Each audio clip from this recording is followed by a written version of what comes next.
je m'appelle Virginie et je suis la créatrice du site internet réussite-et-cours-de-français.com. Mon objectif est de t'accompagner sur le chemin de la réussite en cours de français. Alors aujourd'hui, on se retrouve pour une nouvelle vidéo, 5 minutes pour tout savoir sur un mouvement littéraire, le baroque. Allez, c'est parti. Tu m'accompagnes pour découvrir les secrets de ce mouvement littéraire qui occupe la première partie du XVIIe siècle. Alors justement, dans quelle période se situe ce mouvement littéraire? Alors ce mouvement littéraire est apparu en opposition à la rationalité optimiste des humanistes du XVIe siècle. Le baroque naît vers 1570 pour s'achever vers 1660. Ensuite, c'est plutôt le mouvement du classicisme qui vient prendre le dessus et qui vient s'opposer aux exubérances du baroque en revendiquant l'ordre, la retenue, la clarté, la raison. Voilà pour la période du baroque. Qui sont les auteurs et les œuvres représentatives de ce mouvement? Parmi les auteurs appartenant au mouvement du baroque, on va rencontrer Agrippa d'Aubigné qui a écrit les Tragiques en 1616.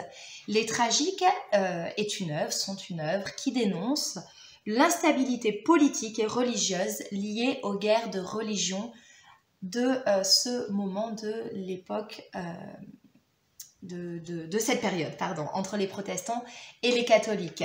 Deuxième auteur et œuvre représentative de ce mouvement, Corneille avec son œuvre L'illusion comique qui a été jouée en 1635. C'est une pièce de théâtre qui joue sur le merveilleux, grande caractéristique du baroque.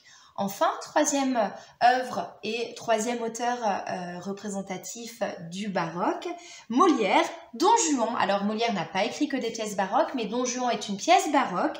Don Juan a été joué pour la première fois en 1665 et cette pièce de théâtre reprend les caractéristiques du baroque avec notamment l'inconstance du personnage éponyme Don Juan qui est un personnage libertin, la profusion des lieux dans l'histoire et enfin le Deus ex machina qui à la fin de la pièce de théâtre fait intervenir le merveilleux dans le dénouement avec la statue du commandeur qui apparaît sur scène.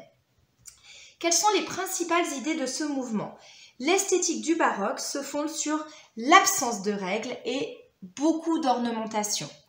Elle met en avant la fugacité du temps et l'instabilité du monde. Parmi ces thèmes privilégiés, on va trouver l'illusion, le rêve, la magie, le mouvement. Sur le plan de l'écriture, on retrouve également un foisonnement grâce à l'utilisation abondante des procédés de style cette utilisation est vraiment caractéristique de l'exubérance du baroque littéraire. Voilà pour le mouvement baroque. J'espère que cette courte vidéo t'a permis de saisir l'essentiel de ce mouvement qui marque le début du XVIIe siècle.